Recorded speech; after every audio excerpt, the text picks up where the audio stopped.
नमस्कार दोस्तों, सिद्धार्थ क्लासेज पर आप सभी का स्वागत है। जैसा कि हमने कहा था कि अपन भारत का इतिहास पढ़ेंगे यूपी पुलिस और एसएससी जीडी के लिए, तो आज अपन शुरू करने वाले हैं भारत का मध्यकालीन इतिहास। ठीक है, तो अपन भारत का मध्यकालीन इतिहास करेंगे। आइए करते हैं शुरुआत।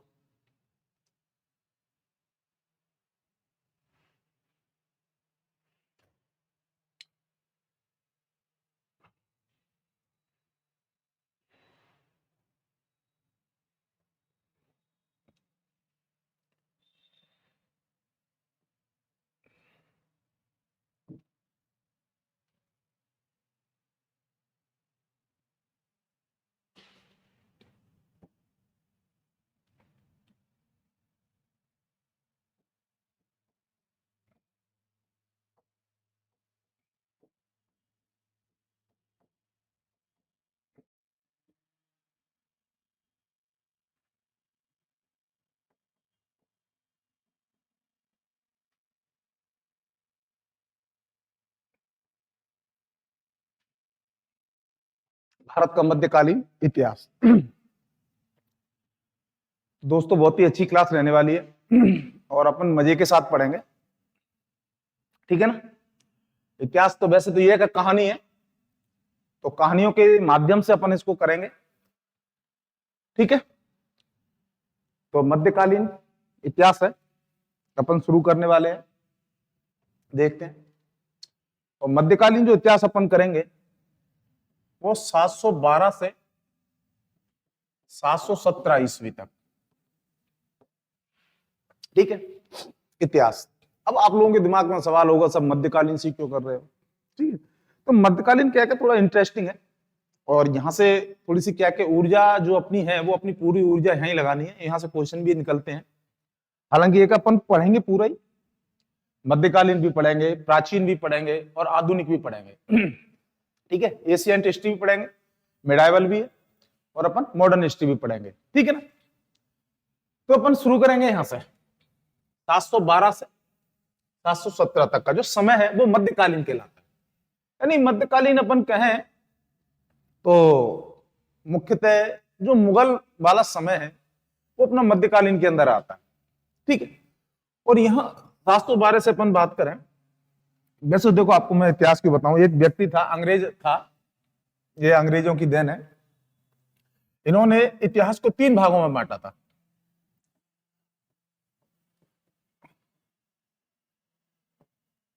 अंग्रेज एक व्यक्ति था जिसका नाम था जेम्स मिल।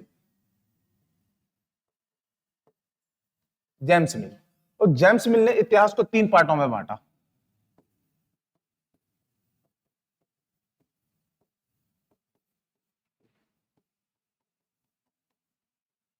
कितने भागों में बांटा? 3 भागों में बांटा। ठीक है, किसने बांटा? अंग्रेज था, अंग्रेज व्यक्ति जिसका नाम क्या है, जेम्स मिल। और जेम्स मिल ने इतिहास को कितने भागों में बांटा? 3 भागों में। और वो 3 भाग कौन कौन से हैं, जैसे अपन देखें तो पहला पार्ट आता है प्राचीन भारत। ठीक है, प्राचीन भारत में अपन बात करें तो जो अपना जो राजा हर्षवर्धन था, ठीक है, जो हर्षवर्धन का समय था वो कौन सा था? प्राचीन था। कौन सा? राजा हर्षवर्धन वाला।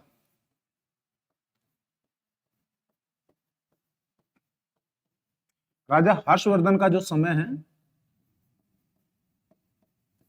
वो किस में आ जाता है? प्राचीन में आ जाता है। ठीक है, दूसरा कौन सा आता है? मध्य भारत। मध्य भारत का, यानी कि मुगल शासन। लगभग अपन बात करें तो जो मुगल काल आ जाता है वो अपना मध्य में आ जाता है। ठीक है, और तीसरा आता है अपना ब्रिटिश वाला, इसको मॉडर्न कहते हैं। यानी कि अंग्रेज इस बात को कह रहे हैं कि हम आए तो उनके आने पर क्या हुआ? मॉडर्न पन आया, यानी कि भारत में विकास हुआ, रेल आई, वैज्ञानिक पद्धतियां आई।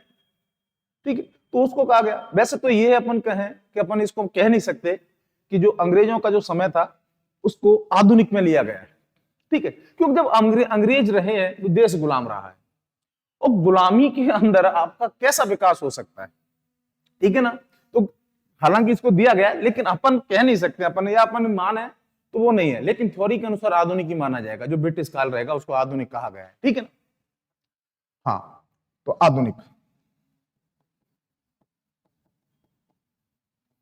आधुनिक भारत, ठीक है, जो ब्रिटिश वाला। तो जेम्स मिल के द्वारा इतिहास को 3 भागों में बांटा गया। कितने भागों में? 3 भागों के अंदर बांटा गया है, ठीक है ना। तो आप इसका स्क्रीनशॉट लें, अपन आगे बढ़ते हैं। चलिए आगे बढ़ते हैं, ठीक है। यहीं से अपन बात करें तो 712 ईस्वी से, 712 ईस्वी से अपन बात करें तो ये अपन देखते हैं यहां, जैसे ये अपना भारत का नक्शा है,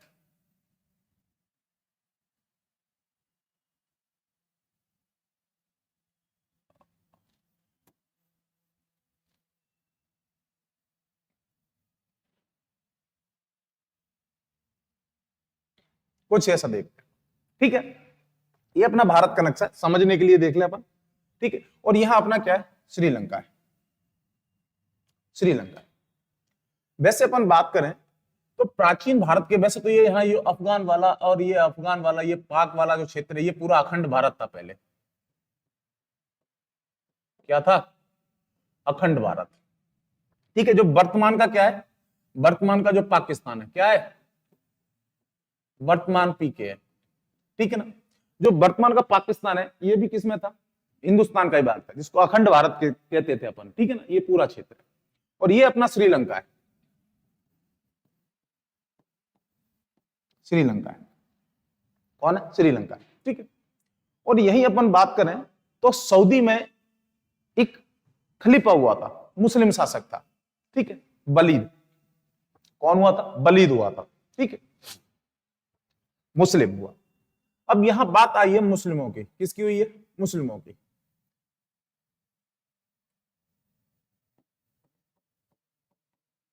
अरब देश, मुस्लिम शासक कौन थे? मुस्लिम, ठीक है। और यहां अपन बात करें तो जो एक खलीफा था, वलीद, वलीद था, और ये अरब का था। तो अपन कहें तो अरब के साथ में भारत के प्राचीन समय से व्यापारिक संबंध रहे हैं, और ये व्यापारिक संबंध जो रहे हैं वो पश्चिमी समुद्री तटीय सीमा के द्वारा चले हैं। अतः यहां श्रीलंका से, कहां से? श्रीलंका से, श्रीलंका से एक जहाज आया, जहाज आया, जिसमें श्रीलंका से वलीद ने अपने लिए कुछ सामान मंगाया, कुछ गिफ्ट वगैरह, जो भी कुछ चीज मंगाई होगी वो श्रीलंका से मंगाई थी, ठीक है। और यहां से जो जहाज गया, क्या गया? जहाज गया एक, और जहाज जब इस पश्चिमी सीमा से यहां पहुंचा, सिंध में, कहां पहुंचा? सिंध में, सिंध में पहुंचा। और सिंध अपना कहां है वर्तमान में? पाकिस्तान के अंदर। कहां पर है? पाकिस्तान के अंदर है। सिंध कहां पर है? पाकिस्तान में। कहां है? पाकिस्तान के अंदर है, सिंध है, ठीक है, सिंध पाकिस्तान में। और इस सिंध क्षेत्र में एक बंदरगाह है, क्या है? बंदरगाह है एक, यहाँ पे क्या है? बंदरगाह। यहां पर क्या है? एक देवल नामक बंदरगाह है,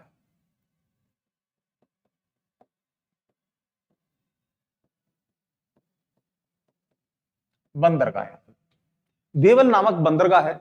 और जब श्रीलंका से ये जहाज यहां से पहुंचा, कहां? देवल बंदरगाह पर पहुंचा, देवल बंदरगाह।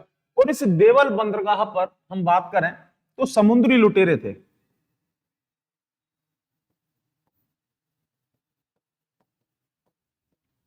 समुद्री लुटेरों ने क्या कर लिया? जहाज को लूट लिया,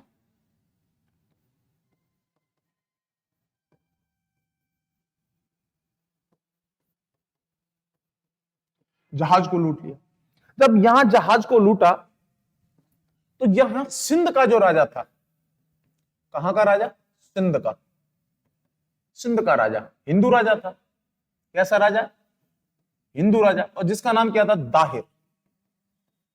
कौन था? राजा दाहिर। जो राजा दाहिर है, तो उस अरब शासक ने वलीद, जिसको अपन कहते हैं, जिस वलीद के लिए क्या आया था? जहाज में सामान आया था, जो गिफ्ट वगैरह जो भी उपहार थे वो आए थे, वो समुद्री लुटेरों ने लूट लिए। क्या कर लिए भाई? समुद्री लुटेरों ने लूट लिए। अब जब इस बात का पता किसको चला? वलीद को। तो वलीद ने सीधा क्या किया, अपना फोन उठाया और किसको, राजा दाहिर को कर दिया फोन कि भाई तेरे यहाँ पे ऐसी ऐसी हरकतें हुई है, मेरा माल आया था और जहाज में माल लूट लिया गया, उनको तू पकड़ और पकड़ के उनको क्या दे, पनिष्ड कर, सजा दे, ठीक है, ठोक पीट और मेरा माल मुझसे वापस दे। दाहिर ने कहा भाई कौन है तू, कौन है तू, कहाँ की फफूंद है फालतू का। तो उन्होंने तो माल लूटा ना, बकवास करेगा, दिमाग खराब करे तो मैं तेरे को ठोक ठाक दूंगा, ठीक है। यहां ये हुआ। अब बात आई है मुस्लिमों की, ठीक है, तो वलीद कौन है, मुस्लिम है, तो अपन थोड़ी सी मुस्लिम शासकों के बारे में बात कर लेते हैं, ठीक है, मुस्लिमों के बारे में। वैसे जो मुस्लिमों का विकास माना जाता है, क्या माना जाता है, विकास, अपन चलो थोड़ा आगे देखते हैं, ठीक है। जब मुस्लिमों की बात आई है तो मुस्लिमों का विकास,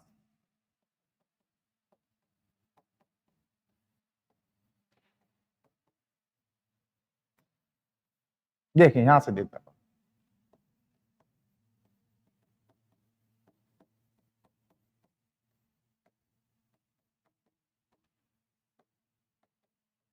विकास या अपन कहते हैं इस्लाम का उदय,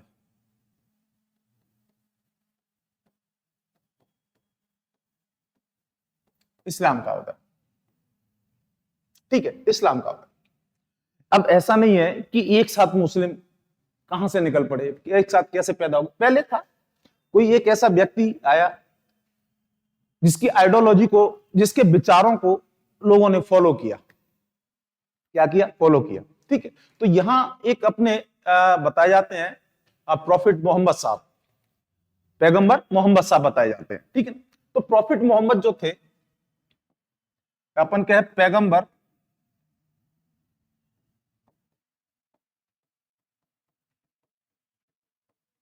मोहम्मद साहब, कौन थे, पैगंबर मोहम्मद साहब। अब यहां बताया जाता है कि पैगंबर मोहम्मद साहब जो थे, पैगंबर मोहम्मद साहब ने अपने विचारों को यहां क्या किया, लोगों में प्रसारित किया, ठीक है।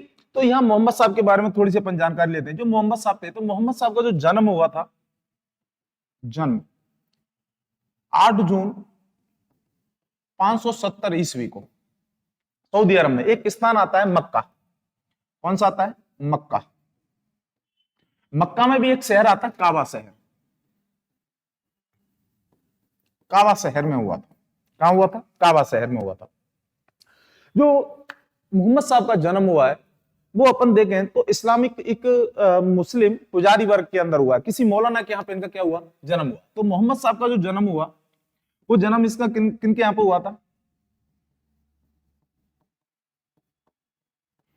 मुस्लिम पुजारी परिवार में। अब आपको पता है कि जिस बच्चे का जन्म हो रहा है वो एक धार्मिक परिवार के अंदर हो रहा है, तो सीधी सी बात है, ये चीजें ने विरासत में मिली हैं, ठीक है ना, मोहम्मद साहब को। तो मोहम्मद साहब के जो परिवार के लोग, परिवार के बारे में बताया जाता है कि इनके जो परिवार के जो लोग थे, वो पहले अल्लाह की बेटियों की पूजा किया करते थे, क्या करते थे, अल्लाह की बेटियों की पूजा किया करते थे भाई, ठीक है ना। हाँ, ये सारी चीजें चलती रही, ठीक है। अब अल्लाह की बेटियों की पूजा करते थे। अब कहीं ना कहीं इस्लाम के अंदर अल्लाह की बेटियों का भी जिक्र आता है, तो बताया जाता है कि अल्लाह की बेटियां कितनी थी। तो इसके जो परिवार के लोग थे, जो इनका जो परिवार था,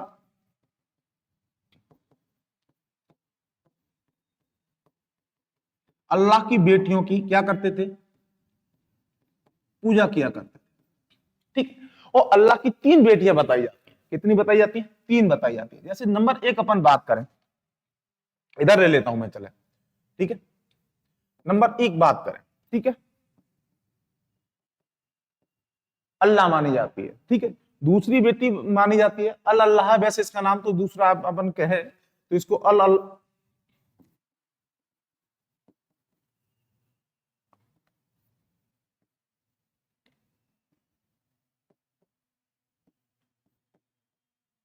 अल्लाह भी कहते हैं, ठीक है।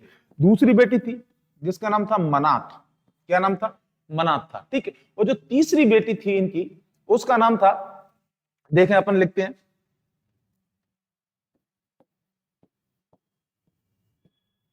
अलुज्जा, अलुज्जा। इनकी पूजा हुआ करती थी, ठीक है।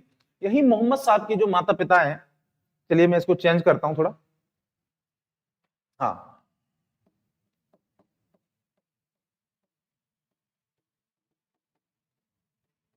मोहम्मद साहब के पिता, ठीक है।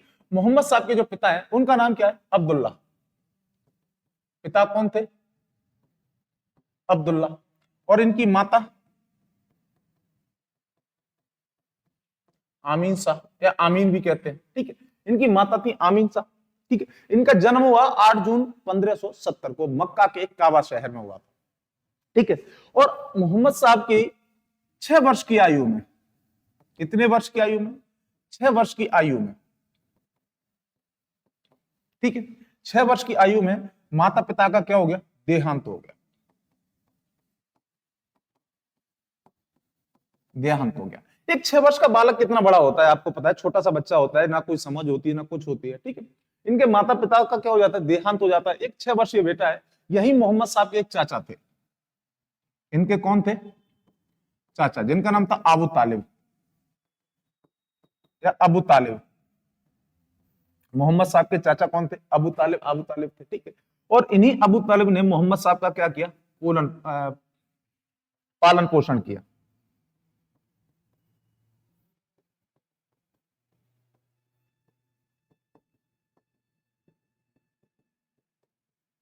क्या किया? पालन पोषण किया, ठीक है। ये धीरे धीरे बड़े हुए, पढ़े लिखे, ठीक है। और इन्होंने सामाजिक कार्य किए, ठीक है, सामाजिक कार्य किए। और इन्होंने क्या किया कि 25 वर्ष की आयु में,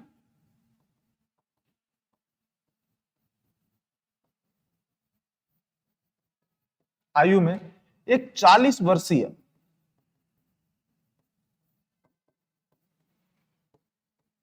विधवा से क्या कर लिया? विवाह कर लिया। अब यहां अपन सोचें, देखें थोड़ा सा, तो अपने दिमाग में कई विचार आते हैं कि 25 वर्ष का एक नौजवान लड़का जिसने 40 वर्ष की महिला से शादी की, ठीक है, दिमाग में कई सारे विचार आते हैं। ऐसा नहीं है। मोहम्मद साहब की जो विचारधारा थी वो एक दूसरे को साथ लेके चलना है, किसी असहाय को सहारा देना है। तो मोहम्मद साहब ने इस विधवा, जो 40 वर्षीय विधवा से विवाह किया था, उसको सहारा देने के लिए किया था, ठीक है। और इस विधवा का नाम था खादीजा। इस विधवा का नाम क्या था? खादीजा, ठीक है। और इस खादीजा नामक विधवा से क्या किया? इन्होंने विवाह किया। जो आजकल अपन कहते हैं ना, इस्लाम के अंदर की ये मान्यताएं दी गई है कि वो उनका नियम है, ठीक है, कि वो 4 या 5 शादी कर सकते हैं। ऐसा नहीं है, ठीक है। मोहम्मद साहब ने ये जो सारे काम किए थे वो किसी को सहारा देने के लिए, ठीक है, समाज के उत्थान के लिए किए थे, ठीक है। क्योंकि जो उस समय में अपन बात करें कि विधवा महिलाओं को बड़ी हे दृष्टि से देखा जाता था समाज के अंदर, तो ठीक है, उसके प्रॉपर के उत्थान के लिए, ठीक है, प्रॉफिट मोहम्मद साहब ने ये क्या किया? खादीजा नामक महिला से क्या किया? विवाह किया था, ठीक है। चलिए आगे बढ़ते हैं, देखते हैं।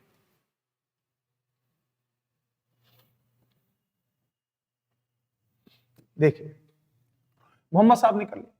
अब यही मक्का में बताया जाता है, मक्का में, ठीक है, मक्का में एक हीरा केव है, हीरा की पहाड़ी है। क्या है? हीरा की पहाड़ी, हीरा की पहाड़ी है। तो हीरा की पहाड़ी पर एक हीरा की क्या है? गुफा है। यही हीरा की पहाड़ी पे क्या है? हीरा की पहाड़ी पे, जैसे अपन बात करें, क्या लिख रहा हूं यार, मैं भी उल्लू हो रहा हूं। हीरा की गुफा है,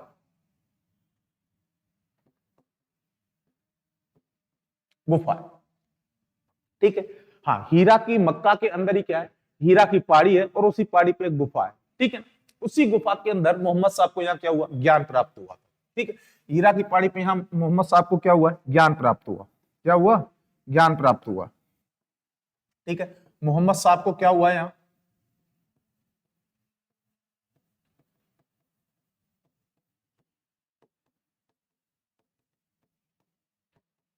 ज्ञान प्राप्त हुआ।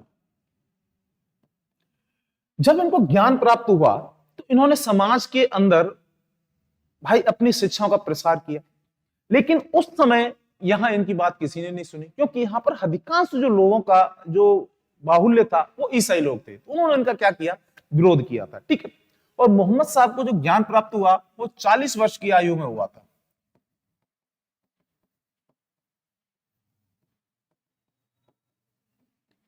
अवस्था में क्या हुआ था? ज्ञान प्राप्त हुआ। क्या हुआ?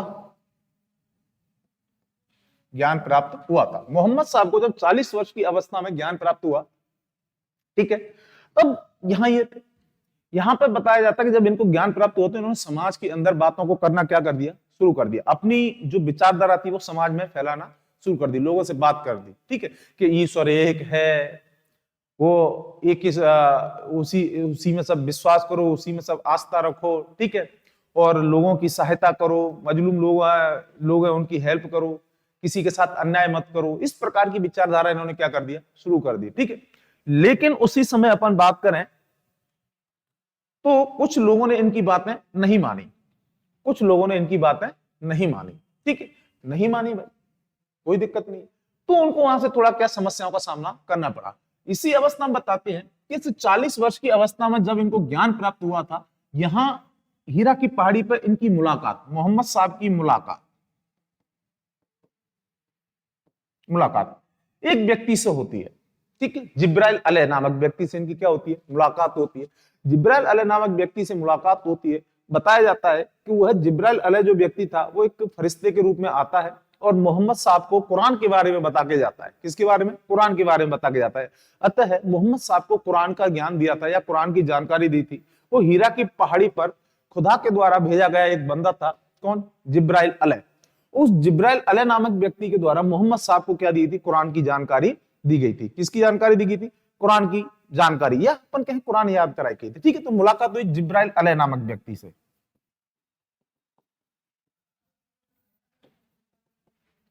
जिब्राइल अलैह, उस जिब्राइल अलैह ने मोहम्मद साहब को, किसको, मोहम्मद साहब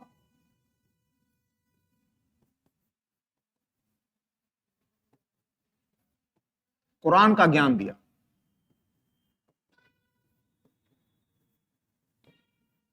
जब इन्हें कुरान का ज्ञान हुआ तो इन्होंने अपनी शिक्षा का प्रसार किया। यहाँ के लोगों ने विरोध किया। जब मोहम्मद साहब का विरोध हुआ तो मोहम्मद साहब मक्का को छोड़कर कहां चले जाते हैं, मदीना चले जाते हैं, ठीक है। और मोहम्मद साहब ने मक्का को छोड़ा, कब छोड़ा, 22 जुलाई 622 ईस्वी को।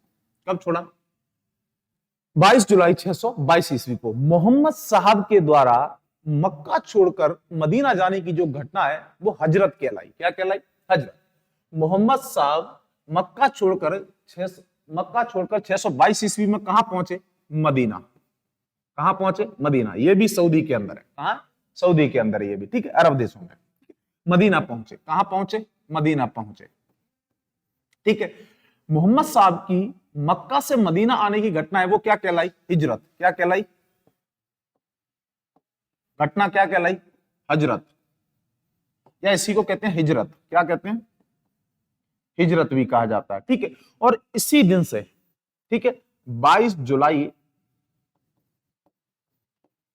622 ईस्वी से हिजरी संवत की क्या माना जाता है, प्रारंभ माना जाता है।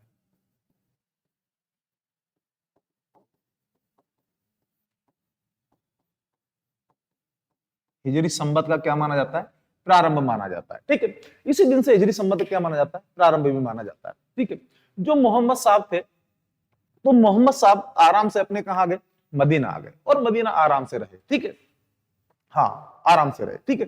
कुछ लोग जो थे वो समाज में कहने लगे कि जो मोहम्मद साहब है वो क्या करते हैं, भविष्य वगैरह बताते हैं, ये मतलब कई तरह की बातें होने लगी थी, ठीक है। जब मोहम्मद साहब यहाँ आ गए भाई, ठीक है, और मोहम्मद साहब आ गए तो मोहम्मद साहब का 622 ईस्वी में कहां से, मक्का से छोड़ करके कहां आए, मदीना। मक्का छोड़ करके कहां आए, मदीना आए। और मक्का से मदीना आने की जो घटना वो क्या कहलाई, हजरत या हिजरत कहलाई, ठीक है। और उसी दिन से क्या हो जाता है, हिजरी संवत की क्या हो जाती है, शुरुआत हो जाती है। किसकी, हिजरी संवत की शुरुआत हो जाती है। किसकी शुरुआत हो जाती है, हिजरी संवत की शुरुआत हो जाती है। तो पहला क्वेश्चन तो आपको यहीं से बनता है कि हिजरी संवत का प्रारंभ माना जाता है 622 ईस्वी से। कब से माना जाता है, 622 ईस्वी से, ठीक है।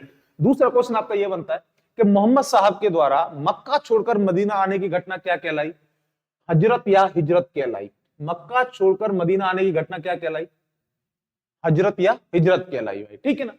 मोहम्मद साहब ने मक्का से मदीना कब पहुंचे, 622 ईस्वी को। अगर डेट भी पूछता है कितनी है, 22 जुलाई 622 ईस्वी को इनकी क्या है, ठीक है ना।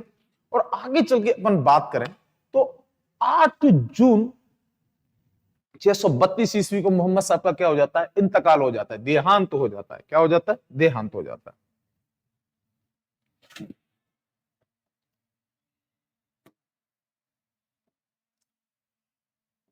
8 जून 632 ईस्वी को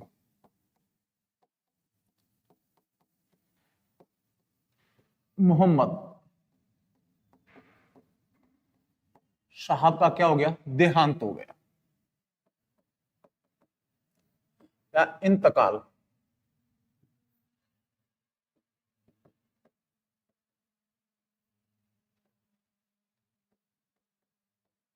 देहांत हो गया।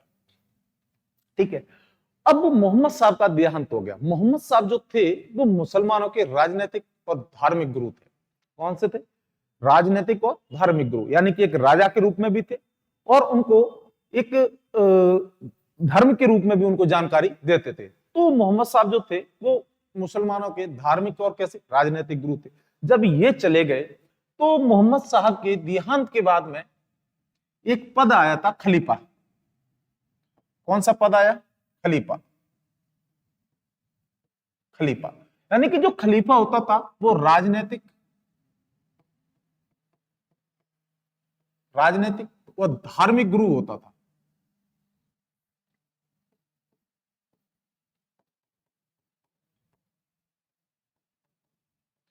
मुसलमानों का कौन होता था? राजनीतिक और धार्मिक गुरु हुआ करता था। ठीक है, धार्मिक गुरु हुआ करता था।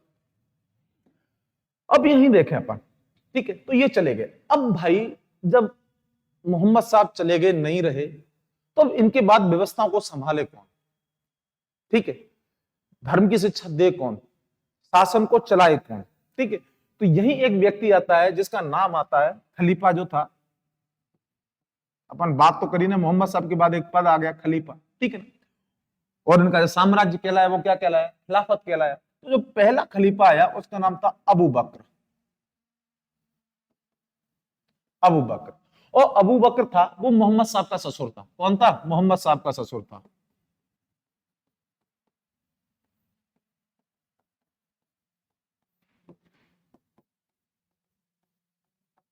मोहम्मद साहब का कौन था? ससुर था। तो जो लोग मोहम्मद साहब को मानने वाले थे, ठीक है, तो उन्होंने कहा कि भाई ठीक है, मोहम्मद साहब तो रहे नहीं, अब उनका उत्तराधिकारी बचा कौन? उनका ससुर बचा। तो ये चला रहे थे, उन्होंने उनका समर्थन कर दिया। ठीक है, इनके बाद में कौन आए भाई? उमर आया। कौन आया? उमर आया। ठीक है, उमर के बाद कौन आया? उस्मान आया। और उस्मान के बाद कौन आता है? अली आता है। और ये जो अली है वो मोहम्मद साहब का कौन है? दामाद है। ये कौन है?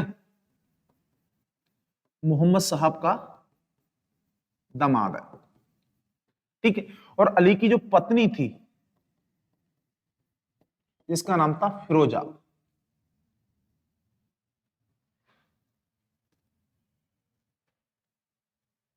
1 सेकेंड।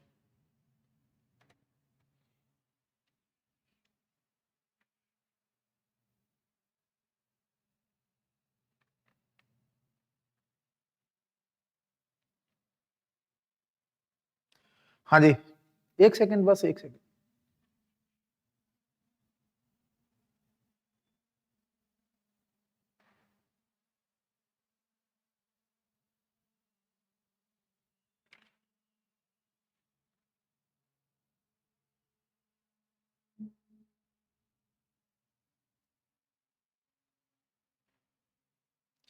हाँ जी, चलिए कंटिन्यू करते हैं।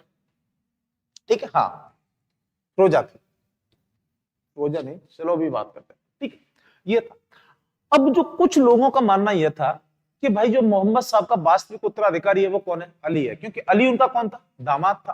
कौन था? दामाद था। ठीक है, यहीं से इनमें थोड़ा सा क्या आ गया? विवाद आ जाता है। विवाद आ जाता है। तो यही अपन बात करें, जो अबू बकर से उस्मान तक की जो शासन रहा है वो कौन कहलाए? सुन्नी। कौन कहलाए? सुन्नी। ठीक है, यानी कि सुन्नी जो मोहम्मद साहब के मानने वाले थे। किसके? मोहम्मद साहब के। ठीक है ना।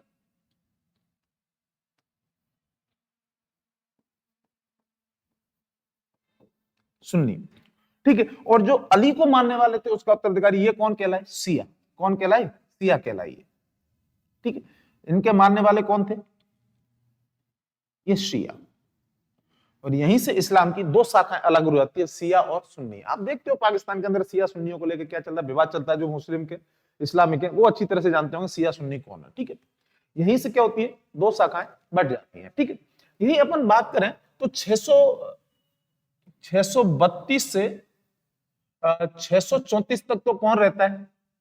अबू बकर रहता है। ठीक है, और यहां अपन बात करें तो 634 से 44 तक कौन रहता है? उमर रहता है। और यहां अपन बात करें तो 644 से 656 तक कौन रहता है?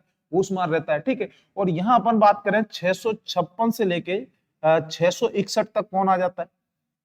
अली आ जाता है। इधर ही अपन बात करें तो अली के दो पुत्र भी थे। ठीक है, अली के कौन थे? दो पुत्र थे, हसन और हुसैन। कौन था? हसन और हुसैन था। ठीक है, हसन और हुसैन। हुसैन बताते हैं कि हुसैन के समय पर आपसी कोई स्थानीय आक्रमण हुआ था, जिसमें अपने राज्य की रक्षा करते हुए एक करबला नामक स्थान पड़ता है सऊदी में, मदीना में, और करबला के मैदान में अपने 72 साथियों के साथ क्या हुए? हुसैन लड़ते हुए क्या हो जाते हैं भाई? वीरगति को प्राप्त हो जाते हैं, शहादत को प्राप्त हो जाते हैं। ठीक है, तो हुसैन की याद में क्या निकाले जाते हैं? ताजिए निकाले जाते हैं। क्या निकाले जाते हैं? ताजिए निकाले जाते हैं भाई। ठीक है, मुहर्रम माह की 10 तारीख को ताजिए निकाले जाते हैं। ठीक है, क्लियर। आगे बढ़ते हैं। चलिए एक बार इसको आप रिवाइज कर देते हैं। आप ये कहोगे कि फटाफट निकल गए सर। हाँ, मुस्लिमों का विकास या इस्लाम का उदयपन पढ़ रहे थे। ठीक है, कहां से माना जाता है? मोहम्मद साहब से माना जाता है। मोहम्मद साहब का जन्म कब हुआ है? 8 जून कब हुआ है? 1570 ईस्वी को हुआ है। ठीक है, कहां हुआ है? मक्का में। मक्का में कौन सी जगह हुआ है? काबा नामक शहर में हुआ है। कहां हुआ है? काबा नामक शहर में हुआ है। मोहम्मद साहब का जन्म कौन से परिवार में हुआ था? मुस्लिम पुजारी परिवार में हुआ था। ठीक है, इनके परिवार के लोग क्या करते थे? अल्लाह की बेटियों की पूजा किया करते थे। ठीक है, अल्लाह की कितनी बेटियां थी? 3 बेटियां थी। ठीक है, कौन सी? अल्लाह, मनात या मानतवी कहते हैं इसको। क्या कहते हैं? मानतवी कहा गया। ठीक है, और दूसरी क्या? अल्लुज्जा। कौन सी है? अल्लुज्जा। ठीक है, ये 3 बेटियां थी इनकी, इनकी पूजा किया करते थे। ठीक है, आगे देखते हैं। यही अपन बात करें मोहम्मद साहब के जो फादर थे, पिता थे, वो कौन थे? अब्दुल्ला जी थे। इनकी माता कौन थी? अमीन शाह। कौन थे? अमीन शाह थे। ठीक है, मोहम्मद साहब की जो 6 वर्ष की आयु में इनका माता पिता का क्या हो जाता है? देहांत हो जाता है। यानी कि किसका? अब्दुल्ला जी का और अमीना शाह जी का क्या हो जाता है? देहांत हो जाते हैं, इनकी मृत्यु हो जाती है। ठीक है, तो यही इनके चाचा थे अबू तालिब। ठीक है, इन्होंने इनका क्या किया? पालन पोषण किया भाई। अबू तालिब नहीं पाला, इनको पढ़ाया लिखाया बड़ा किया। ठीक है, हाँ, और इन्होंने समाज सुधार के कार्य किए थे। ठीक है, अतः इन्होंने 25 वर्ष की आयु में एक 40 वर्षीय महिला से, किससे? खादीजा से क्या कर लिया? विवाह कर लिया। क्या कर लिया? विवाह कर लिया। ठीक है ना, हाँ, खादीजा से क्या कर लिया? विवाह कर लिया। ठीक है, विवाह उनको सहायता देने के लिए, ना कि अपनी आवश्यकताओं के लिए। आगे देखिए। ठीक, जब ये सारी चीज हो गई तो इन्होंने आध्यात्मिक ज्ञान के लिए क्या चली भाई? अपने आप को समाज से दूर रखा। तो मक्का के अंदर एक हिल्स है, एक चट्टान या पहाड़ी है, हीरा की पहाड़ी, और उसी हीरा की पहाड़ी पर हीरा केव है या गुफा है। क्या गुफा है? तो प्रॉफिट मोहम्मद जो थे, प्रॉफिट मोहम्मद हीरा की पहाड़ी पर गए और इन्होंने काफी समय वहां बिताया। तो इन्हें क्या हुआ था? ज्ञान प्राप्त हुआ। तो हीरा की क्वेश्चन आता है कि मोहम्मद साहब को ज्ञान प्राप्त कहां हुआ? हीरा की पहाड़ी पर हुआ। कहां हुआ? हीरा की पहाड़ी पर। ठीक है, और कहां तपस्या की थी इन्होंने? हीरा केव में, हीरा गुफा के अंदर की थी। ठीक है, तो मोहम्मद साहब को क्या हुआ? यहाँ हीरा की पहाड़ी पर ज्ञान प्राप्त हुआ। ठीक है, कितने वर्ष की अवस्था में ज्ञान प्राप्त हुआ? 40 वर्ष की अवस्था में ज्ञान प्राप्त हुआ। और बताते हैं कि ज्ञान भी कैसे हुआ। बताते हैं कि जिब्राइल अलैहि नामक एक व्यक्ति था जो मोहम्मद साहब से हीरा की पहाड़ी पर आके मिला और इन्हें किसके बारे में जानकारी दी? कुरान के बारे में। वैसे तो ये कहा जाता है कुरान की कुछ प्रतिलिपियां है या कुरान के कुछ उसके अंदर श्लोक वगैरह आप जो भी कहें,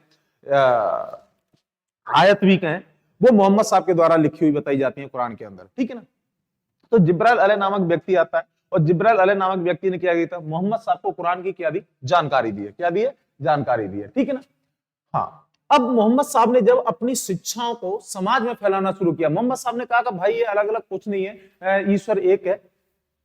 ठीक है, ईश्वर एक है और सभी उसमें माने, अतः अपन कह सकते हैं कि ईश्वर एक है। तो यानी कि मोहम्मद साहब जो थे वो एक ईश्वरवाद में विश्वास रखते थे। किसके अंदर? एक ईश्वरवाद के अंदर। वो कहते एक ही ईश्वर है भाई, ठीक है। किसी आदमी के साथ अन्याय मत करो, चोरी मत करो, ये मत करो, जुआ शराब, इन सारी चीजों कहते थे। लेकिन उस समय अपन बात करें सऊदी के अंदर, जो अधिकांश बाहुल्य जन था या जिन लोगों की अधिक संख्या थी वो ईसाई थे, क्रिश्चियन थे। तो वो लोग मोहम्मद साहब को मानते ही नहीं थे, ठीक है। तो वहां उन्होंने विरोध किया। तो 22 जुलाई 622 ईस्वी को मजबूर होकर मोहम्मद साहब ने क्या छोड़ा? मक्का छोड़ा। और मक्का छोड़ करके कहां आए? मदीना आए। अतः मोहम्मद साहब के द्वारा मक्का छोड़कर मदीना आने की जो घटना है वो क्या कहलाई? हजरत या हिजरत कहलाई।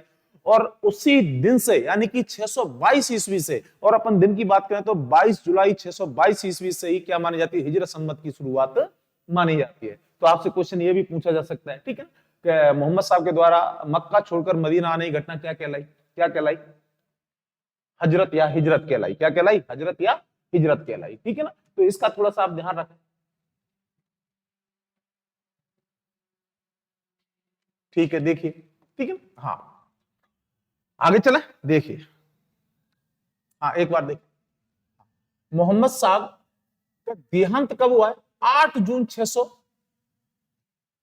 देखें अपन, देखिए, जन्म हुआ है 8 जून 570 ईस्वी को, और इनका देहांत या इंतकाल कब हुआ है? 8 जून 632 ईस्वी को हुआ है, ठीक है। तो हम बात करें तो मुस्लिम महीनों की, जैसे जैसे मुहर्रम हुआ, सफर या सिफर हुआ, ठीक है ना, रबी उल अव्वल हुआ। कौन सा हुआ? रबी उल अव्वल माह आता है। रबी उल अव्वल माह की 12 तारीख को, रबी उल अव्वल माह की 12 तारीख को हम बात करें तो ईद उल मिलाद यानी कि मोहम्मद साहब का क्या मनाया जाता है? जन्मदिन, उसी 12 तारीख को, ठीक है ना। हाँ, और उसी दिन अपन बात करें तो क्या मनाई जाती है? 12 वफात। क्या मनाई जाती है? 12 वफात, यानी कि इसी दिन क्या हुआ था? मोहम्मद साहब का इंतकाल हुआ था, ठीक है ना। सेम डे जन्म हुआ था। अब ऐसा नहीं है कि सब उसी दिन कैसे हो गया सेम, भाई जब जन्म हुआ था हो सकता है उस दिन वही डेट हो, और जिस दिन डेथ हुई हो, उनकी मृत्यु हुई, तो उस दिन भी वही दिनांक हो, और दिन भी हो सकता है, ठीक है। इसीलिए एक ही दिन क्या मनाया जाता है? इनका जन्मदिन और इनका शोक भी मनाया जाता है, जिसे 12 वफात कहते हैं इस्लाम के अंदर, ठीक है। हाँ, जो मुस्लिम बच्चे होंगे वो अच्छी तरह समझते होंगे इसको, ठीक है। तो इनका क्या हुआ? देहांत या इंतकाल हो गया था, ठीक है। जब इनका देहांत या इंतकाल हो गया तो इनके द्वारा जो विरासत बसाई गई थी, अब उसको संभालने के लिए कौन चाहिए? तो हाँ, एक पद का सृजन किया गया था, ठीक है। क्रिएट बाय डेजिग्नेशन अपन बात करें तो पद का किया गया था, एक पद सृजित किया गया था, और उस पद को क्या कहा गया था? खलीफा, ठीक है। और जो खलीफा जहां अपना शासन चलाता था उसके साम्राज्य को कहा गया था खिलाफत। क्या कहा गया था? खिलाफत। और ये जो खलीफा हुआ करता था वो क्या क्या हुआ करता था? राजनीतिक और धार्मिक गुरु, यानी कि जो वहां के जो मुस्लिम लोग थे उनके ऊपर शासन भी करता था, अपने रूलिंग भी चलती थी, उसके नियम भी चलते थे वहां, ठीक है। और उनको अपन बात कहें तो उन्हें धर्म के बारे में भी जानकारी देता था भाई, ठीक है ना। हाँ, धर्म के बारे में, और धर्म के बारे में जानकारी ये देता था कि सबसे अच्छा धर्म वो इस्लाम है, और इस्लाम का क्या करो? प्रचार प्रसार करो, ठीक है। इधर इस्लाम को फैलाना, ये इनका उद्देश्य था, ठीक है। अब जब मोहम्मद साहब की मृत्यु हो गई तो इस पद को संभालने वाला खलीफा आया कौन था? अबू बकर आया था। कौन आया था? अबू बकर। और अबू बकर कौन था? मोहम्मद साहब का ससुर साहब था, ठीक है। तो जो वहां के लोग थे उन्होंने सोचा क्या कि जब मोहम्मद साहब का कौन है? ससुर है, ठीक है, और मोहम्मद साहब के बाद इस चीज को चलाने वाला कोई दूसरा है नहीं, तो क्यों ना किसका सपोर्ट कर दिया जाए? अबू बकर का। तो यहाँ के जो लोग थे उन्होंने किसका समर्थन कर दिया? अबू बकर का। तो अबू बकर 632 में खलीफा बना, कब तक रहा? 634 तक रहा था, ठीक है। उनके बाद कौन आता है? उमर आता है, ठीक है, और उमर बना खलीफा, ठीक है। उमर भी रहा 634 से 44, 10 वर्ष ये रहा। उमर के बाद कौन आ जाता है? उस्मान आ जाता है, और उस्मान भी लगभग 12 वर्ष के आसपास रहता है, 644 से लेकर 656 तक रहता है, ठीक है। लेकिन यही अपन बात करें तो जो मोहम्मद साहब और इनकी जो पत्नी थी, यानी कि वो 40 वर्षीय विधवा जिसके साथ मोहम्मद साहब ने विवाह किया था, उनसे एक बेटी थी, ठीक है। और उसकी शादी किसके साथ हुई थी? अली के साथ। किसके साथ? अली के साथ हुई थी। तो कुछ लोग ये मानते थे कि मोहम्मद साहब का जो वास्तविक उत्तराधिकारी है वो कौन है? अली है। तो यहां खलीफा किसको होना चाहिए? अली को होना चाहिए, ठीक है। अब जब ये बातें आई तो यहां से इस्लाम में मतभेद शुरू हो गया, तो दो शाखा बट गई, यानी कि कुछ तो मानने वाले तो कौन है? मोहम्मद साहब को मानने वाले कौन? सुन्नी थे, ठीक है। तो कुछ सुन्नी, और जो उनके जो बताते उनके वंशजों में आए थे उत्तराधिकारी के रूप में वो कौन हो गए? शिया हो गए। तो यहां से इस्लाम की दो शाखाएं डिवाइड हो जाती हैं, विभाजित हो जाती हैं, शिया और सुन्नी। कितनी हो जाती है? शिया और सुन्नी, ठीक है ना। चलिए, शिया और सुन्नी है, ठीक है ना, ये है। अब अपन बात करते हैं कि भारत पर मुस्लिमों का आगमन।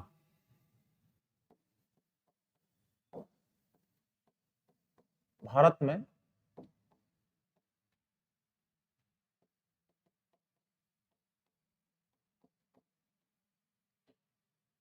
मुस्लिमों का आगमन। भारत में जो मुस्लिम आए वो कौन कौन से आए थे, ठीक है। तो सबसे पहले अपन बात करें, अभी अपन बात कर रहे थे शुरुआत में अरेबिया की, अरबी आए थे। सबसे पहले कौन आए थे? अरब आक्रमणकारी।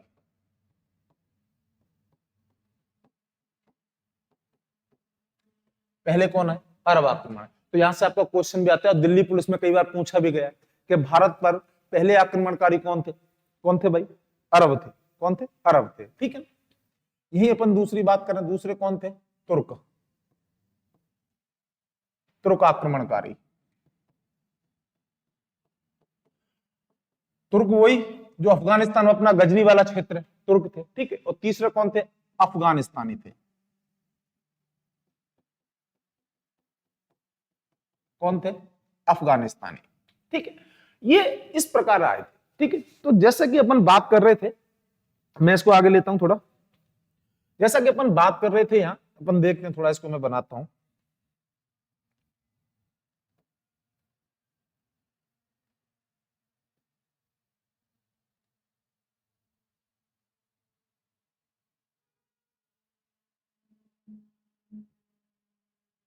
समझने के हिसाब से देख लें, अपना इंडिया आइए, ठीक है ना। ज्यादा ऐसा नहीं देखें कि हाँ उसके हिसाब से देखें कैसा बना है, परफेक्ट है कि नहीं है, समझने के हिसाब से देख लें, ठीक है ना। जैसा कि अभी बताया था कि ये जो पूरा क्षेत्र है ये वाला, ठीक है, ये पहले किसके अंदर था? अखंड भारत के अंदर था। किसके अंदर? अखंड भारत, ठीक है ना, अखंड भारत। और यहां अपना क्या आ जाता है? पाकिस्तान, ठीक है ना। और ये वाला जो क्षेत्र है ये अपना कौन सा है? अफगानिस्तान।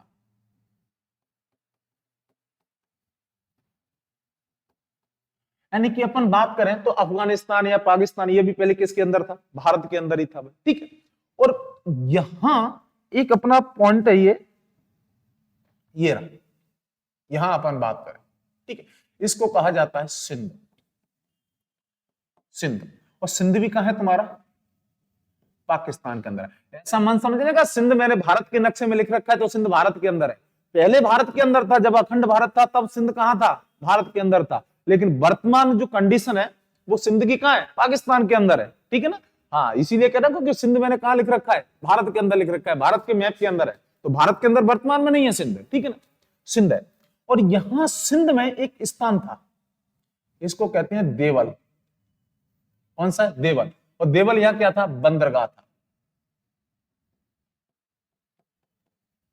बंदरगाह, docking yard, sorry docking yard नहीं, डॉकिंग यार्ड तो अपन उसको कहते हैं जो पानी के जहाज बनाने का कारखाना होता है, ठीक है, उसको डॉकिंग यार्ड कहा जाता है, जहां जहाज खड़े रहते हैं, ठीक है। तो जहाज बंदरगाह पे भी खड़े रहते हैं वैसे तो, ठीक है। हाँ, तो डॉक यार्ड या डॉकिंग यार्ड भी कह सकते हैं, ठीक है। देवल नामक क्या है? बंदरगाह। और यहां आपने देखा होगा भारत के नक्शे के नीचे एक टापू सा लटका हुआ रहता है, ठीक है। ये अपनी कौन सी कंट्री है? देश है श्रीलंका है। क्या है? श्रीलंका, ठीक है, श्रीलंका। और अरब के साथ में अपन पहले बात कर चुके हैं, प्राचीन समय के अंदर भारतीय और अरबियों के बीच में क्या थे? व्यापारिक अच्छे संबंध थे, अच्छे रिलेशन थे। और अरबी लोग थे, काफी जानकार भी थे, ठीक है, काफी नॉलेजेबल थे, उनको काफी ज्ञान था, ठीक है, क्षेत्र के बारे में, ज्योग्राफी के बारे में, ठीक है, उनको काफी अच्छी नॉलेज थी। तो उनका व्यापारिक जो शेड्यूल था बड़ा अच्छा था, ठीक है। तो भारत के अंदर अरबियों का क्या चलता था? व्यापार चलता था। वो व्यापार भी कहां चलता? पश्चिमी तटीय सीमा के सहारे। किसके सहारे? पश्चिमी तटीय सीमा के सहारे।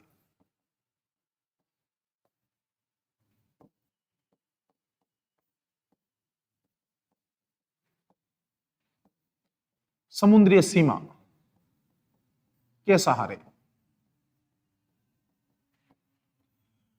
पहले ट्रेन तो थी नहीं, ठीक है, और दूसरी बात ट्रेन हो भी तो श्रीलंका से माल आ रहा है। कहां से आ रहा है? श्रीलंका से। अरे आपको तो पता है जब रावण सीता को उठा के ले गया तो भगवान राम को भी क्या करना पड़ा? इंतजार, पुल बनाना पड़ा था, ब्रिज बनाना पड़ता, जिसे राम सेतु के नाम से जानते हैं, ठीक है ना। तो सीधी सी बात है, हवाई जहाज से तो मामला आएगा नहीं और ट्रेन से चलेगा नहीं, ठीक है ना। तो किससे चलेगा? पानी के जहाजों से चलेगा। किससे चलेगा? पानी के जहाजों से। तो यही अपन बात कर रहे थे कि श्रीलंका से, या अपन यहां कहें कि जो सऊदी का जो राजा था, जो खलीफा था वलीद, खलीफा कौन था?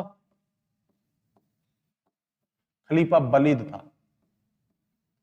कौन था? वलीद।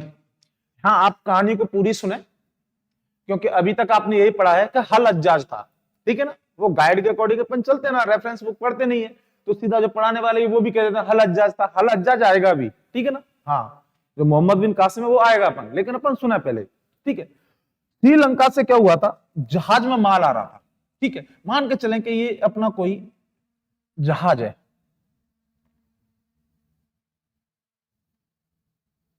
ठीक है ना। इसमें ये जहाज मान के चले, और ये जो जहाज समुद्री सीमा के सहारे सहारे आ रहा है, और ये कहां पहुंचेगा? देवल बंदरगाह पर। जहाज कहां पहुंचा? देवल बंदरगाह पर पहुंचा। और यहां आपको पता है, मूवी आप देखते हो, एक साउथ की मूवी है जिसके अंदर समुद्र में, ये अभी सलमान खान की मूवी आई थी भारत, आपने देखी हो तो। भारत तो, और उसके अंदर शायद एक वो और होता है जो कपिल शर्मा कॉमेडी के अंदर आता है, सुनील ग्रोवर, ठीक है। दोनों ही मूवी के अंदर होते हैं। जब वो आते हैं तो कुछ समुद्र से क्या होते हैं, नाव पर या स्टीमर पर क्या जाते हैं, कुछ लोग आ जाते हैं जहाज को लूटने के लिए। तो समुद्री लुटेरे कहीं पे भी हो सकता है, ठीक है। तो यहां सिंध के अंदर क्या हुआ? समुद्री लुटेरे थे। कौन थे? समुद्री लुटेरे। समुद्री लुटेरे। और समुद्री लुटेरों ने क्या किया? इस जहाज को लूट लिया। किसको लूट लिया? समुद्री लुटेरों ने क्या कर लिया? जहाज को लूट लिया। जहाज को लूट लिया। जहाज को लूटा। जब जहाज को लूटा, इस बात की सूचना किसको मिली? वलीद को, ठीक है। क्या मिली? लूटने की सूचना। सूचना मिली तो वलीद बड़ा नाराज हुआ। वलीद ने कहा कि फटाफट पता लगाओ किसका क्षेत्र आता है। जब वलीद को पता लगा कि किसका क्षेत्र आता है, तो यहां सिंध के एक अपने राजा थे, हिंदू राजा थे, अपन बात कर रहे हैं यहां सिंध की, जैसे अपन बात कर रहे हैं सिंध की, तो सिंध के यहां एक अपने हिंदू राजा थे, हिंदू राजा, जिनका नाम था दाहिर। अच्छा राजा है, ग्रेट राजा है, ठीक है ना। दाहिर थे, बहादुर भी है। और दाहिर के एक सेनापति भी थे। सरदार कहें अपन, सेनापति कहें, सरदार या सेनापति, सेनापति, जिसका नाम था मोकाहा। क्या नाम था? मोकाहा, ठीक है। और राजा दाहिर की जो पत्नी थी, कौन थी? पत्नी या रानी कह दें अपन इनको, ठीक है। इनका नाम था पानीबाई,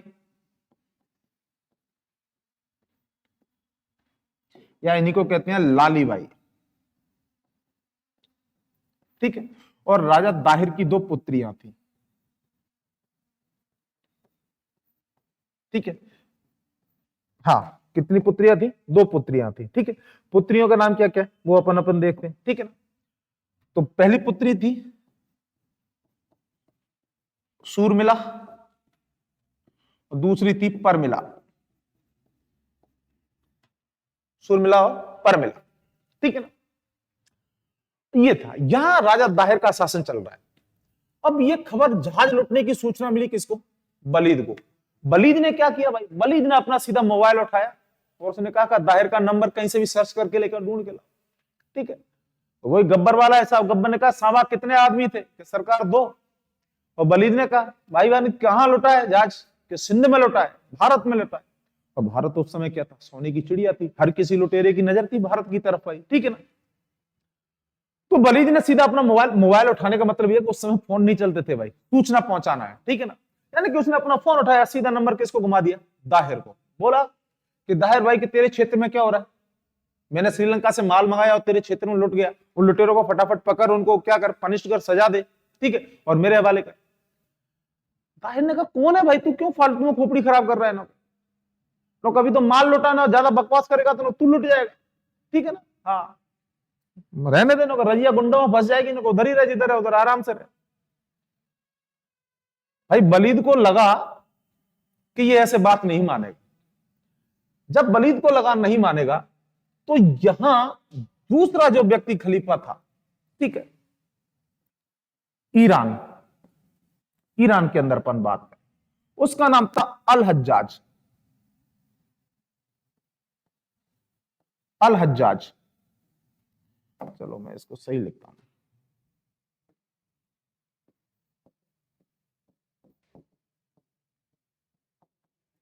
हज्जाज भी कहते हैं और अल हज्जाल भी कहते हैं। अल हज्जाज को उसने सूचना पहुंचाई कि भाई अल हज्जाज, ऐसी ऐसी बात है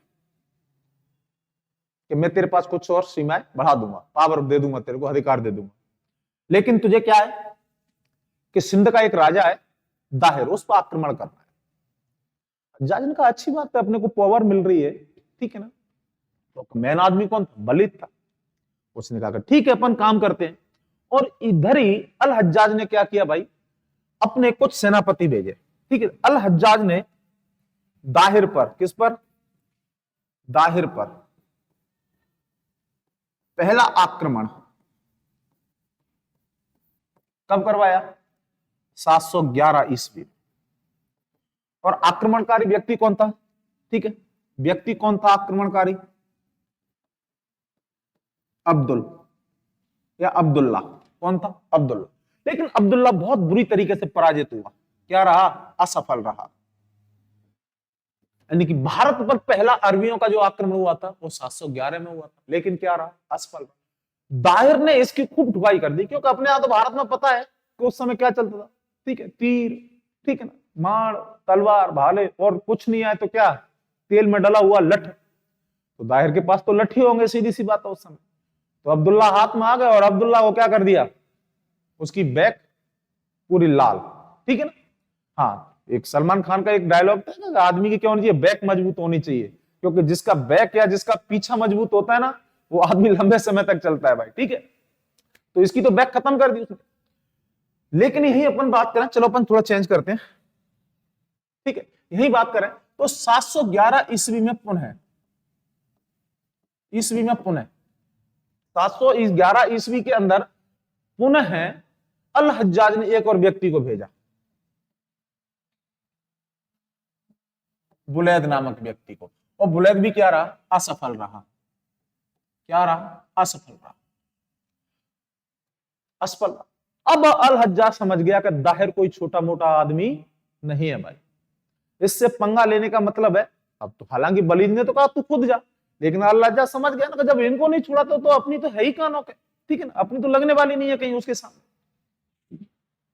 हाँ, बागड़ बिल्ले थे तो अपने को तो वैसे ही मार देगा वो, पटक पटक के। जब ये सारी घटना घट गई, तो यही अल हज्जाज का सेनापति या उनका तो है दामाद मोहम्मद बिन कासिम आता है। कौन आता है? मोहम्मद बिन कासिम।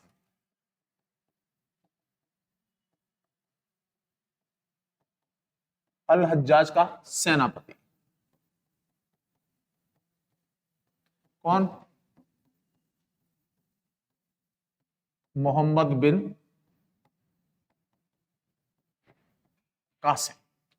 मोहम्मद बिन कासिम आया, अल हज्जाज का सेनापति मोहम्मद बिन कासिम आया।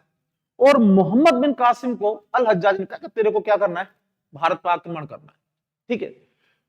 मोहम्मद बिन कासिम समझदार था, उसने देखा कि पहले दो अटैक किए गए, दोनों के दोनों क्या रहे हैं? असफल रहे हैं, ठीक है। हाँ, तो उसने पहले यहाँ की स्थिति को समझा, स्थिति को समझने के बाद एक रणनीति, एक योजना के तहत क्या किया? आक्रमण किया था, ठीक है।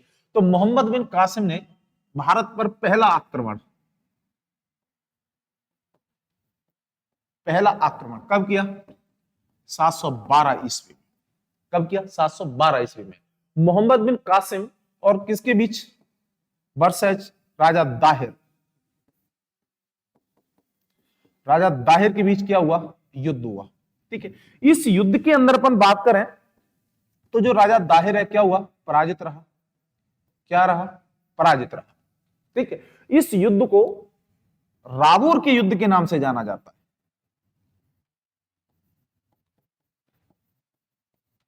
युद्ध के नाम से जाना जाता है। काय के नाम से जाना जाता है? राबोर के युद्ध के। हालांकि ये पूछने जा रहा वाला क्वेश्चन नहीं है कि मोहम्मद बिन कासिम और राजा दाहिर के बीच में कौन सा युद्ध हुआ था, ठीक है, लेकिन फिर भी जानकारी के लिए राबोर का या राबर का युद्ध कहा जाता है इसको, तो राबोर के युद्ध कहते हैं भाई, ठीक है, यहां हुआ था। ठीक है, तो आपका पहला क्वेश्चन तो यहीं से बन के आता है, पहला क्वेश्चन तो आपका यहीं से बन के आता है, ठीक है, कि भारत पर पहला आक्रमण किसका हुआ था? अरबों का हुआ था। किसका हुआ था? अरबों का हुआ था।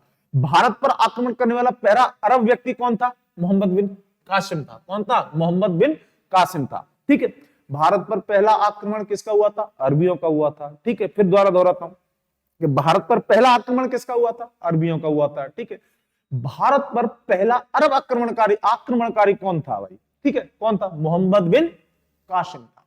ठीक है, इधर कर दिया। और यहां जब इसको लगा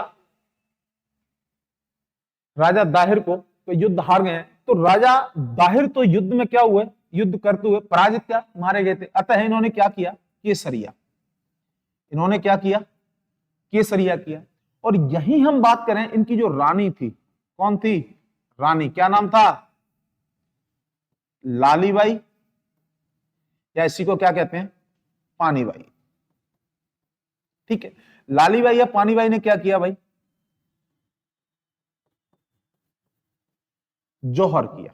क्या किया? जौहर किया। ठीक है, राजा दाहिर के द्वारा 712 ईस्वी में क्या किया गया था? केसरिया। और रानी पानीबाई या लालीबाई के द्वारा क्या किया गया था? जौहर किया गया। क्या किया गया? जौहर किया गया। अतः ये भारत का क्या था?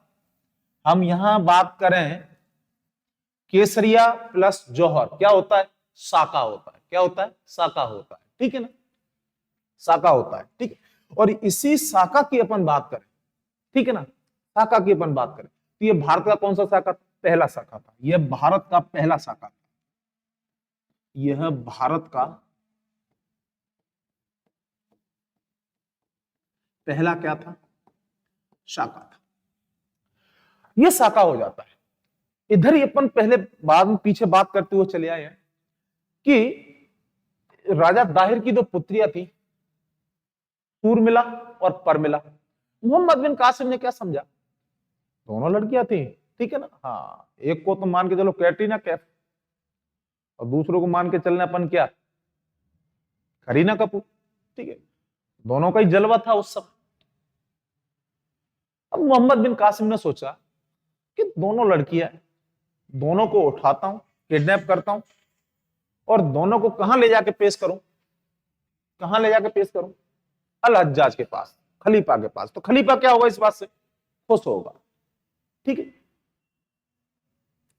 अब लड़कियां समझ गई कि ये ले जाएगा, मानेगा नहीं, और वहां हमारे साथ क्या होगा उस बात का कोई अंदाजा नहीं है, कोई भी अंदाजा नहीं है।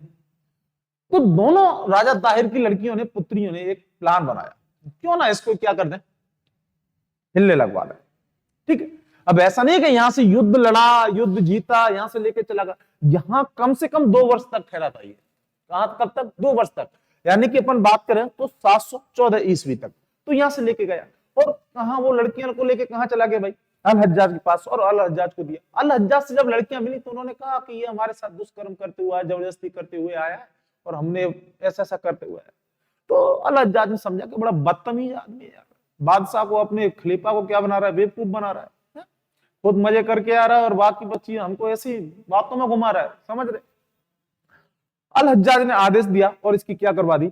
हत्या करवा दी। किसकी? मोहम्मद बिन कासिम की। क्या करवा दी? हत्या करवा दी। ठीक है ना, देखिए अब मोहम्मद बिन कासिम जब यहां रहा तो क्या क्या हुआ वो देखते हैं। ठीक है, प्रभाव क्या रहे जब ये रहा? ठीक है, हाँ,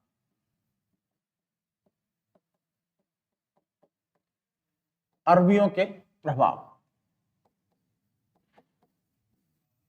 अरबियों के प्रभाव। तो अरबियों के प्रभाव, तो जब मोहम्मद बिन कासिम था तो मोहम्मद बिन कासिम ने सिंध क्षेत्र में क्या लगाया? जजिया कर। क्या लगाया? जजिया कर।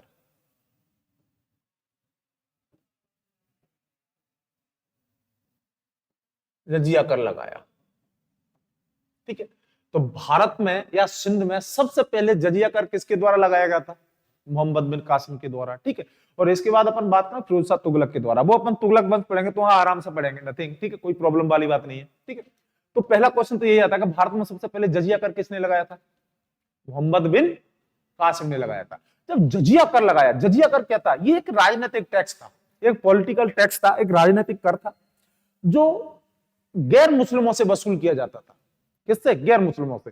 यानी कि कहीं वो जा रहे हैं अपनी देवी देवताओं की तीर्थ यात्रा पर, तो उनसे वसूल किया जाता था। यानी कि हुआ क्या करता था कि राजा जो होता था वो राजा तो मुस्लिम हुआ करता था, ठीक है ना, और उस मुस्लिम राजा के द्वारा मुस्लिमों को छोड़कर अन्य व्यक्तियों पर क्या लगाया जाता? टैक्स लगाया जाता। लेकिन ये टैक्स फ्री किया गया है, ठीक है। जैसे ये किससे नहीं लिया जाता? टैक्स लगाया नहीं लिया जाता, नहीं लिया जाता था। तो किससे नहीं लिया जाता था? तो नंबर एक, ब्राह्मणों से नहीं लिया जाता था। किससे नहीं लिया जाता था? ब्राह्मणों से नहीं लिया जाता। दूसरी बात, विधवाओं से नहीं लिया जाता था। किससे नहीं लिया जाता था? विधवाओं से नहीं लिया जाता था। और नंबर तीन बात करें तो विकलांगों से नहीं लिया जाता था।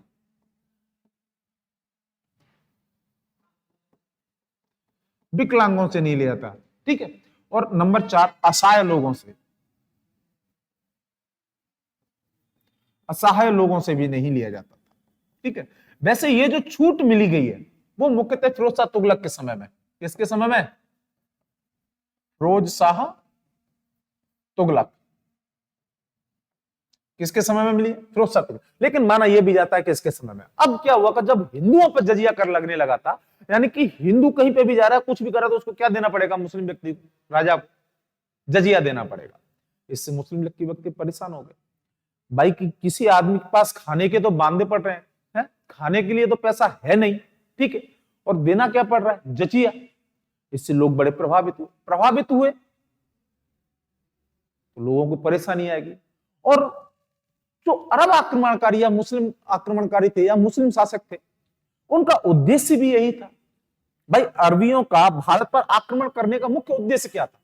मुख्य उद्देश्य यह था कि भारत सोने की चिड़िया है, यहां से क्या करें?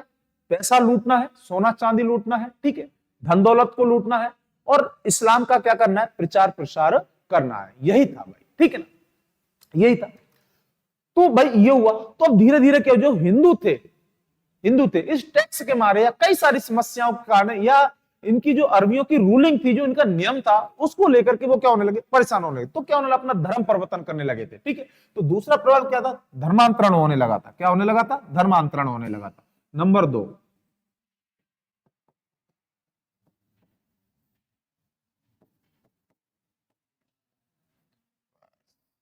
धर्मांतरण होने लगा था, ठीक है। यानी कि हिंदू मुस्लिमों में बदलने लगे। तो उन्होंने कहा कि भाई हमें कोई फर्क नहीं पड़ता, सारे धर्म एक जैसे हैं, हमें क्या चाहिए भाई? अपने भोजन की व्यवस्था करनी है, टैक्स देने की व्यवस्था नहीं है। तो जजिया का प्रभाव यह हुआ कि हिंदू जो लोग थे वो क्या होने लगे थे? धीरे धीरे मुस्लिमों में परिवर्तित होने लगे थे, कन्वर्ट होने लगे थे, ठीक है। नंबर तीन, ठीक है, यहां क्या है? अरबी घोड़े आए। क्या है? अरबियों के साथ में अरबी घोड़े आए। अरबी घोड़ों का पालन होने लगा था, ठीक है। साथ साथ ही क्या है इनके?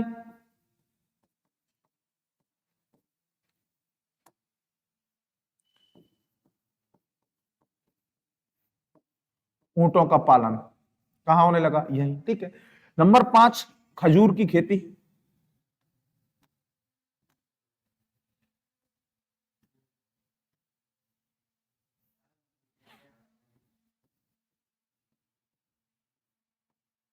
खजूर की खेती हुई है। क्या हुई? खजूर की खेती हुई है, ठीक है।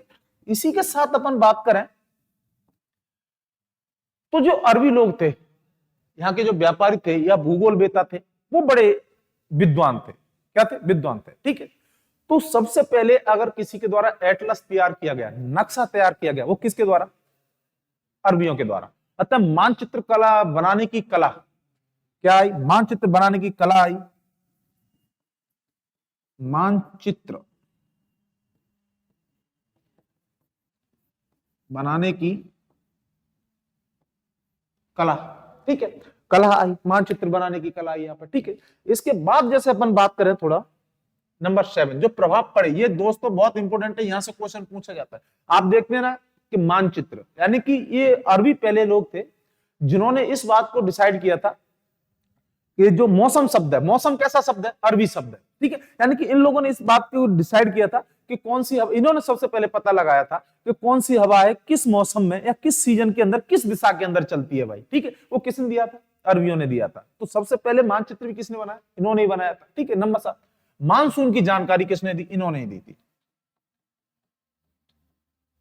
मानसून की जानकारी मिली, क्या मिली? मानसून की जानकारी किसके द्वारा? अरबियों के द्वारा। अरबियों के द्वारा क्या मिली? मानसून की जानकारी मिली थी। ठीक है। नंबर 8, जब मोहम्मद बिन कासिम था तो मोहम्मद बिन कासिम ने सिंध क्षेत्र में क्या चलाए? दिरहम चलाए थे। दिरहम बोले तो सोने के सिक्के। क्या चलाए थे? सोने के सिक्के। तो आपसे क्वेश्चन पूछा जाता है कि सिंध में सबसे पहले सोने के सिक्के किसने चलाए थे? मोहम्मद बिन कासिम ने। तो दिरहम चलाए।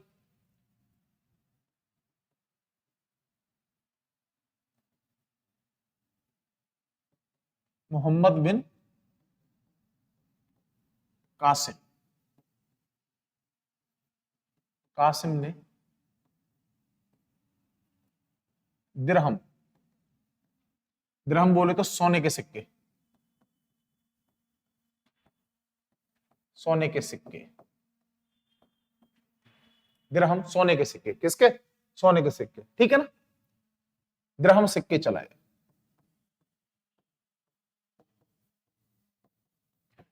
क्या चलाए? दिरहम सिक्के चलाए इन्होंने। ठीक है ना। तो सोने के सिक्के भी किसने चलाए? मोहम्मद बिन कासिम ने चलाए। ठीक है। यही आगे थोड़ी सी और बात करें। हाँ, और प्रभाव क्या? साहित्यिक प्रभाव भी पड़ा। अपने पास कैसा प्रभाव आया? साहित्यिक प्रभाव।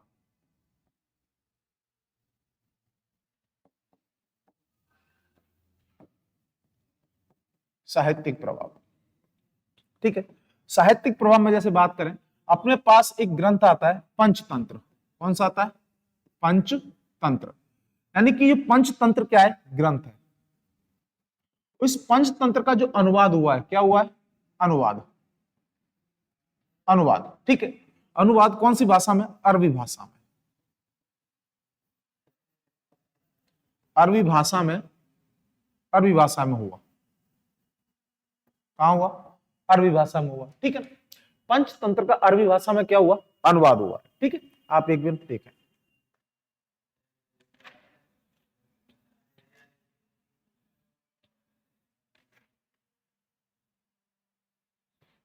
ठीक है। हाँ, पंचतंत्र का अरबी भाषा में क्या हुआ? अनुवाद हुआ है। ठीक है। इसे किस नाम से जाना गया? कलीला दमना के नाम से अनुवाद हुआ। इससे कलीला दमना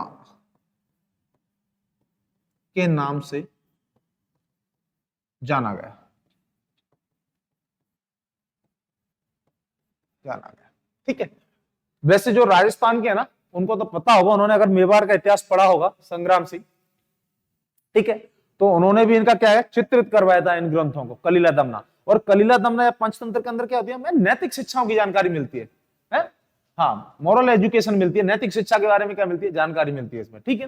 यही अपन बात करें। ठीक है। तो आज के लिए दोस्तों इतना ही। ठीक है। कल अपन इसको कंटिन्यू करेंगे। बहुत बहुत धन्यवाद। वीडियो आपको पसंद आए तो लाइक, शेयर और सब्सक्राइब जरूर करें। धन्यवाद दोस्तों।